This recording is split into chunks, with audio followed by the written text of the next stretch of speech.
स्वागत आहे सर्वांचे मित्रांनो. तर आजचा टॉपिक आहे युनियन बजेट जस्ट आता मांडण्यात आलेलं आहे 1 तारखेला. आजची 4 तारीख आहे आणि महाराष्ट्राला त्या बजेटमधून काय मिळालेलं आहे. तर एक स्टेट स्पेसिफिक अप्रोच असला पाहिजे जेव्हा आपण एमपीएससीचा अभ्यास करतोय. ओके, त्यामुळे नेहमी लक्षात ठेवा the very important aspect in preparation of civil services is to pick up the right things. Okay, आणि आता जेवढं ऑनलाईनचं मार्केट आहे, बरेच विद्यार्थी माझ्याशी बोलतात तेव्हा माहीत पडते. माझे न्यू व्ह्युअर्स जे असतील मी त्यांना सांगू इच्छितो की जे टीकात्मक पद्धतीने किंवा अशा निगेटिव्ह ऍस्पेक्टने बजेटला मांडण्याचा प्रयत्न करणारे जे लोक असतील त्यांच्यावर जास्त वेळ वाया घालवण्यापेक्षा स्वतः वाचलेलं परवडते. कारण ते व्ह्यूज डेव्हलप होणार नाही, तुमचे व्ह्यूज डेव्हलप झाले पाहिजे. म्हणून जे जसं आहे तसं मांडलेलं असेल तर ते कंटेंट तुमच्यासाठी चांगलं असते. ओके, आपण बघूया महाराष्ट्रासाठी युनियन बजेट 2026-27 मध्ये काय मिळालेलं आहे. ओके, एंटरटेनमेंट शोधू नका अभ्यासामध्ये. and I'm not going to entertain you at all. Okay, straightforward we will talk about those aspects which are necessary for the exam. Okay, yes. So strictly मी तुम्हाला सांगू इच्छितो, जे मराठी व्ह्युअर्स असतील, मराठी म्हणजे मराठी माध्यमातून अभ्यास करणारे, नाराज होऊ नका. मी मराठीत सुद्धा एक्सप्लेन करणार आहे आणि मी लार्जली इंग्लिश कंटेंट वापरतोय. ओके, परंतु असं कोणालाच होणार नाही समजलेलं नाही म्हणण्यातलं. ओके, तर सगळ्यात पहिली गोष्ट आहे की महाराष्ट्राला सेंट्रल टॅक्स डिव्होल्युशन शेअर किती मिळालं, म्हणजे केंद्राच्या करामधून महाराष्ट्राला वाटा किती मिळतोय. फॉर एक्झाम्पल जीएसटी वगैरे सगळं कन्सिडर करून. ओके, तर ते आहे डिव्होल्युशन महाराष्ट्रासाठी जवळपास 98,306 करोड रुपये 2026-27 साठी महाराष्ट्राला मिळणार आहे. Okay, 98,306 crores. ओके, लक्षात ठेवा तुम्ही. This is going to be central tax devolution for Maharashtra. केंद्राकडून वाटा मिळणार आहे आणि 2025-26 च्या तुलनेमध्ये महाराष्ट्राला 20,000 करोड रुपये वाढीव मिळत आहे. It reflects an increase of how much 20,000 crore compared to the previous year. मागील वर्षापेक्षा गत वर्षील वाटापेक्षा 20,000 करोड रुपये जास्त मिळत आहे. असं का करण्याचा प्रयत्न केला जातोय ते आपण बोलूया, समोर सांगणारच आहे मी तुम्हाला. तिसरी महत्वाची गोष्ट आहे की अशा प्रकारचा जो वाढीव वाटा मिळतोय त्यामुळे राज्याचा जो वित्तीय रचना आहे ती प्रो डेव्हलपमेंट होईल. विकास कार्यक्रम हाती घेण्यासाठी सरळ सोपं होणार आहे महाराष्ट्राला. ओके, आणि महाराष्ट्र तशा प्रकारे खूप विकास कामं हाती घेते. महाराष्ट्रामध्ये झपाट्याने विकास होतोय. इन्फ्रास्ट्रक्चर डेव्हलपमेंट खास करून त्यामध्ये म्हणावं लागेल. सिटीज, अर्बन एरियाज, इंडस्ट्रीज वाढवण्यावर जास्त भर देण्यात येतोय महाराष्ट्राकडून. तर ह्या गोष्टीसाठी अजून दुजोरा मिळेल. This is going to be a double tap thing. So this is definitely going to increase the state's fiscal space for development programmes. Right, हे 3 ऍस्पेक्ट लक्षात ठेवायचे. पहिला तर केंद्राच्या वाटामधून, केंद्राच्या टॅक्स मधून किती रिव्होल्युशन मिळणार आहे, वाटा किती मिळणार आहे, तर 98,306 करोड. ओके, लक्षात ठेवा. दुसरी गोष्ट, हे मागील गत वर्षीच्या वाट्यापेक्षा 20,000 करोडने, 20,000 कोटीने जास्त आहे. तिसरी गोष्ट, याच्यामुळे भारताची जे महाराष्ट्राची जे वित्तीय रचना आहे ती अजून बळकट होईल, ज्याच्यामुळे अजून जास्त विकास कार्यक्रम महाराष्ट्राला हाती घेतील. परीक्षा भूमिक ऍस्पेक्ट काय आहे यामधून तुम्हाला लक्षात ठेवायचं, जर का केंद्राने इथे तुम्हाला दिसून पडतंय की जर का इथं सेंटरने स्टेटला, महाराष्ट्राला जर काय वाटा जास्त आगाऊ वाटा देण्याचा प्रयत्न केलेला आहे, तर याचा अर्थ असा होतोय okay that centre and state financial relations are strong between Maharashtra and union government of India. Okay, and that is obvious because Maharashtra has the NDA government. Okay, so alliance आहे इथं, तेच जे केंद्रात आहे ते स्ट्रॉंग होल्ड इथे आहे.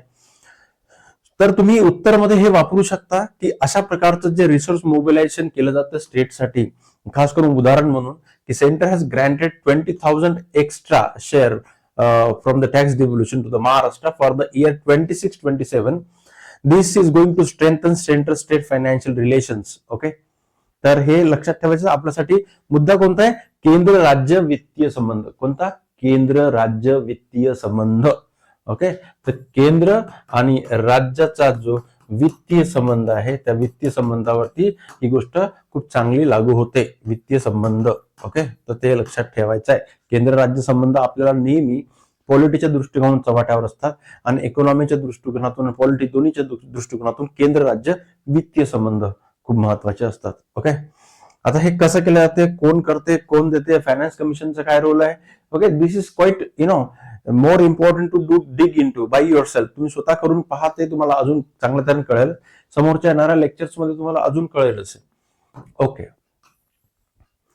Second important aspect that you must consider that growth hubs on urban industrial development funding हे खूप महत्वाची गोष्ट आहे. ओके, तर जवळपास ग्रोथ हब अलोकेशन करण्यात आले, जिथे जिथे म्हणजे वाढीचे केंद्र आहे, आर्थिक वाढीचे केंद्र आहे, तिथं अलोकेशन जास्त करण्यात आलेले आहे. यासाठी केंद्र सरकारने महाराष्ट्रातील जे 3 ग्रोथ हब्स आहेत महाराष्ट्रामध्ये. ओके, जसं मुंबई मेट्रोपॉलिटन रिजन झाला, MMR म्हणतो आपण त्याला.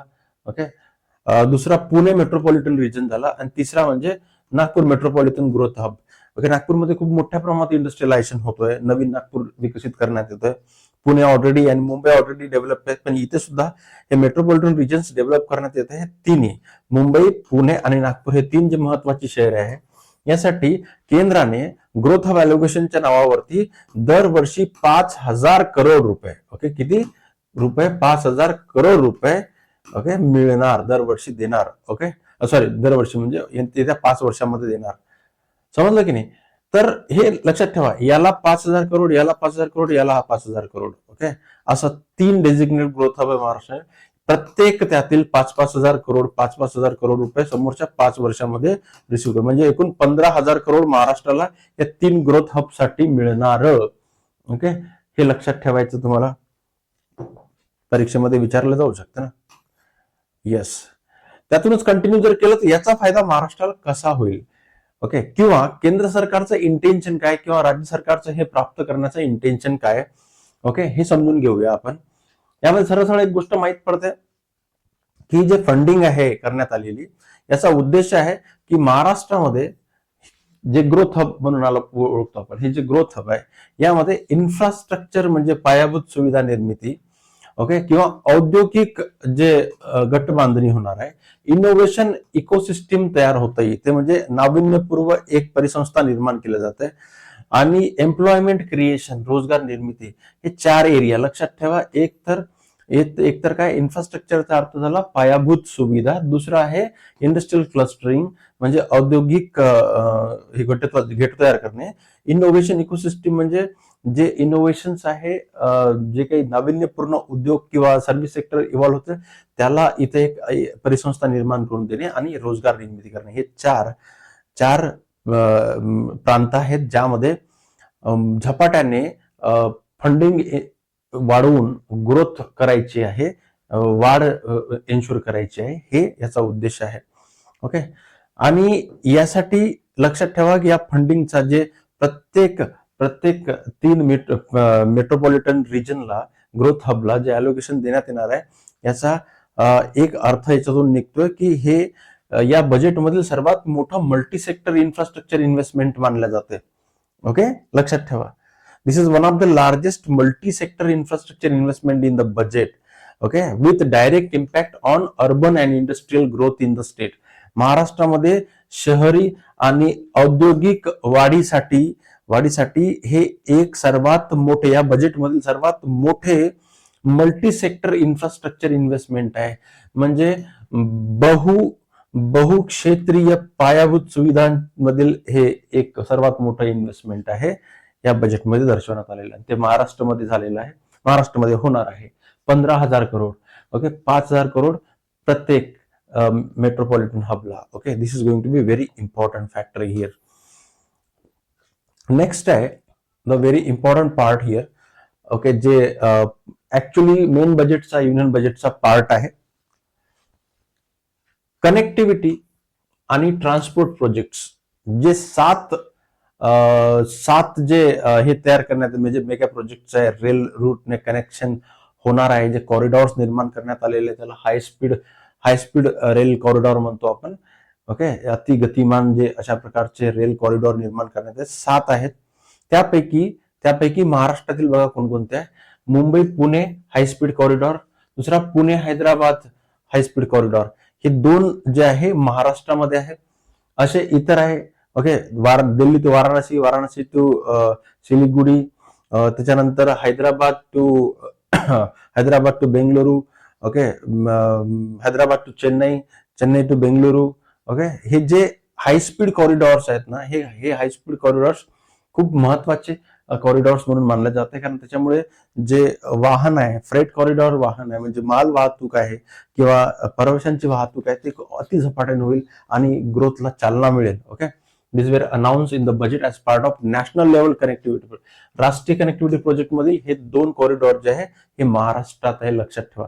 पुणे हैदराबाद म्हणजे महाराष्ट्र संबंधित, पुणे हैदराबाद आणि मुंबई पुणे हा 2 हाय स्पीड रेल्वे कॉरिडॉर्स महाराष्ट्रामध्ये असणार आहे. This corridors will reduce travel time, boost logistic efficiency and support economic growth across the Maharashtra. That we believe that is very important. आता एमपीएससीचा इनसाइट लक्षात ठेवा. आपल्याला एमपीएससी कसा फोकस करू शकते, हे फक्त प्रिलिमसाठी नाही बरं का, मेन्ससाठी पण आहे. जे राज्यसेवा लिहिणार आहे समोर, किंवा आपण म्हणूया की जे लोक युपीएससी ला प्रिपरेशन करतात त्यांच्यासाठी कामात आहे. Mention this under transport infrastructure benefits for the state.